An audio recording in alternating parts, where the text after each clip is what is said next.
Ayer se cumplieron 10 años de la elección del Papa Francisco como sucesor de Pedro, y una de las cosas, digamos, usuales y de esperarse son la cantidad de comentarios que se han publicado sobre si el Papa fue así o fue asá, si el Papa ha logrado esto o no ha logrado lo otro.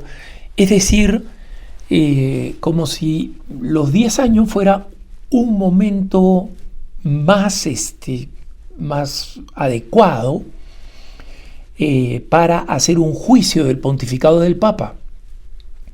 Es decir, como si fuera mucho mejor que haberlo hecho cuando cumplió 9 años o hacerlo dentro de un año cuando cumplió 11.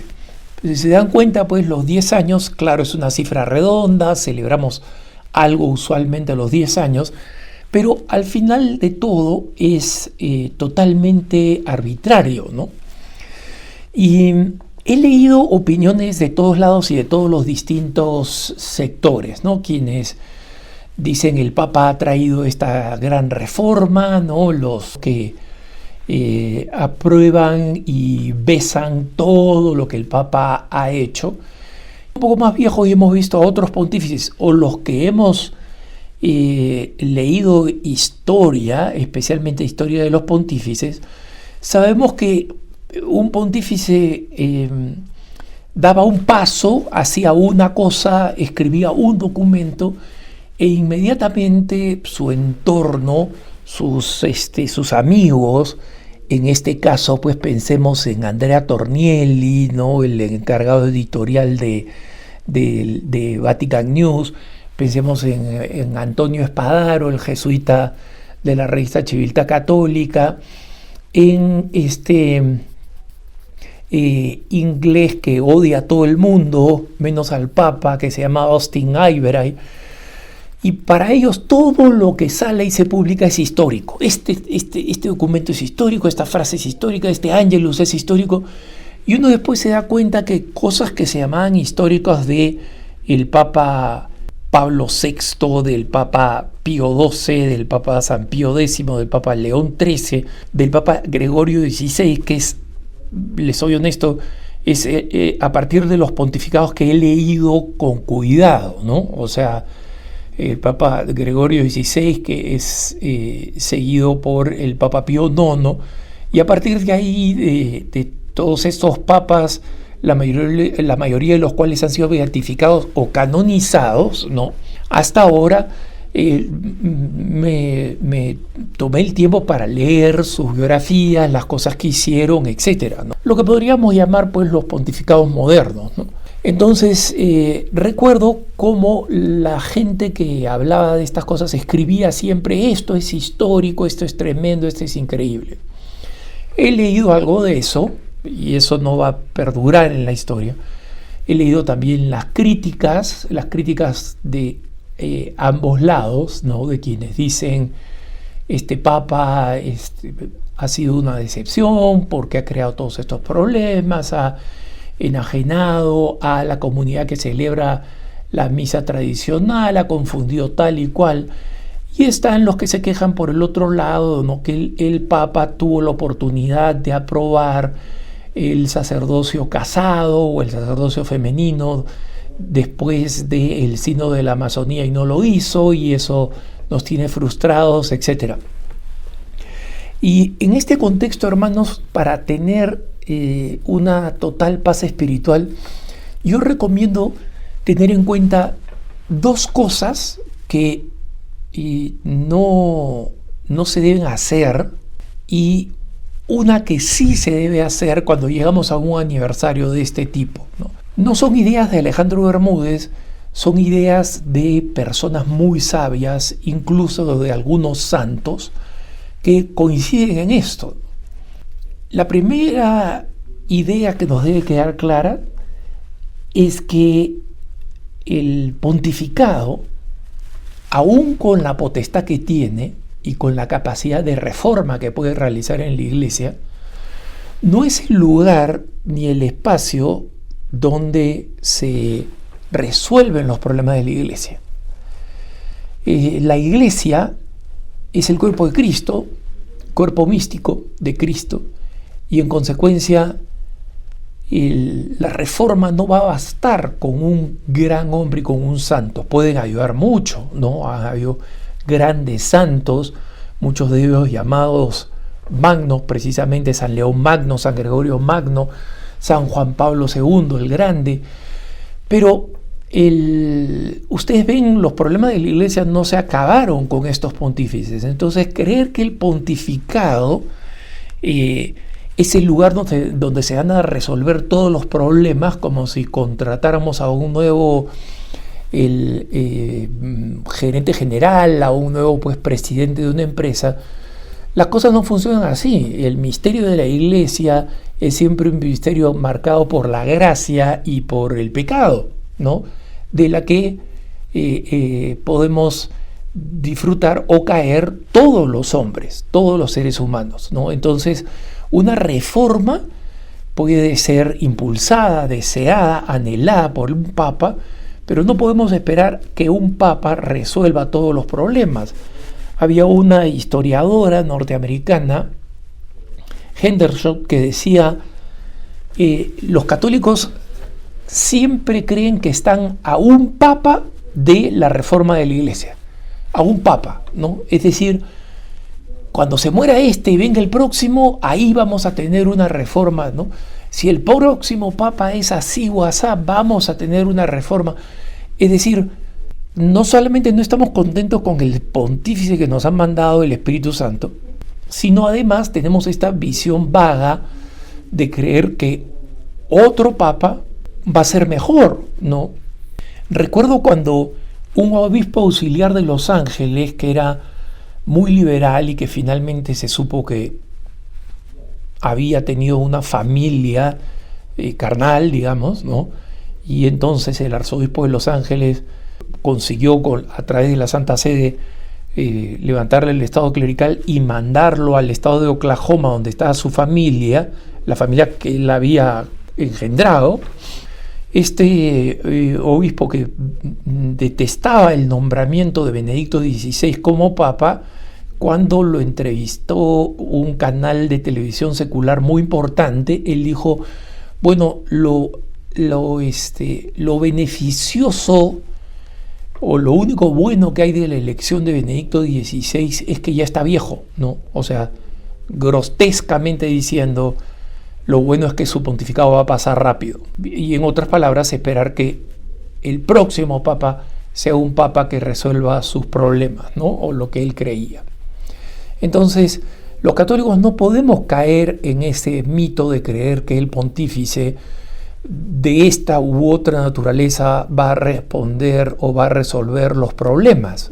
Las herejías, la infidelidad, el pecado, es algo que se cura no con las normas de un papa. Un papa ayuda muchísimo como cabeza de la iglesia, ¿no? Pero si no hay santidad, si no hay grandes santos, las reformas no llegan, ¿no? El siglo de oro español fue un siglo de una gran expansión del catolicismo, porque si ustedes miran la cantidad de santos del siglo XVI y la cantidad de expresiones de cultura católica es asombroso, ¿no? Es fuera de lugar. No solamente había un papa aceptable, digamos, o dos o tres, sino que había una ola de santidad. Entonces, estos tiempos son tanta responsabilidad nuestra como son del Papa, ¿no? El segundo tema que nosotros no debemos caer, el segundo error en el que no debemos caer, es creer que arbitrariamente podemos escoger una fecha para hacer un juicio de un papa, ¿no? Tengan en cuenta que en el pasado tomaron siglos a veces para saber exactamente lo que había pasado con un pontificado, porque en los tiempos más cercanos habían hecho lo que se llama un damnatio memoriae, es decir, habían habido papas que a sus predecesores le cortaron los 3 dedos de la bendición al cadáver, ¿no? y después tiraron el cadáver al río Tíber para que el río se lo llevara, ¿no? Entonces, el pontífice siguiente, no estamos en esa época, pero el pontífice siguiente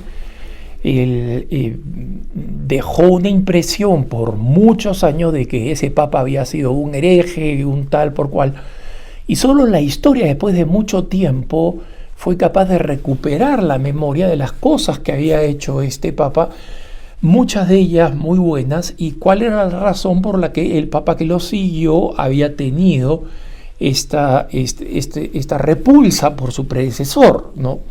Entonces, creer que a 10 años nosotros podemos hacer una evaluación o que podemos hacer siquiera una evaluación de verdad de lo que Benedicto XVI, por ejemplo, un papa difunto, va a durar en el futuro, es completamente infantil, ¿no?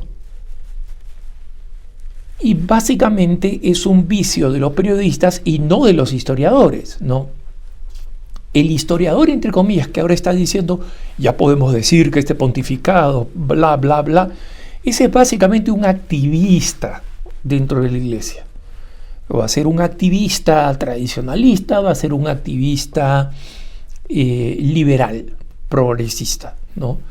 Porque los verdaderos historiadores lo primero que dicen es, bueno, vamos a ver pues cuáles son las características de este pontificado cuando lo veamos en la perspectiva de la historia, cuando entendamos las consecuencias de las decisiones que él ha tomado, de las decisiones que hoy en día podemos considerar malas y las decisiones que hoy en día podemos considerar excelentes. Hay que ver cómo se proyectan en la historia, porque los papas, con todas las bendiciones que han recibido, no pueden mirar al futuro como pueden ver, pues, como puede ver Dios, ¿no? Entonces, vamos a ver en qué resulta todas estas decisiones y cómo van a ser juzgadas por la historia de la Iglesia. Cuando se haga, pues, en el tiempo adecuado, ¿no? Y a eso se suma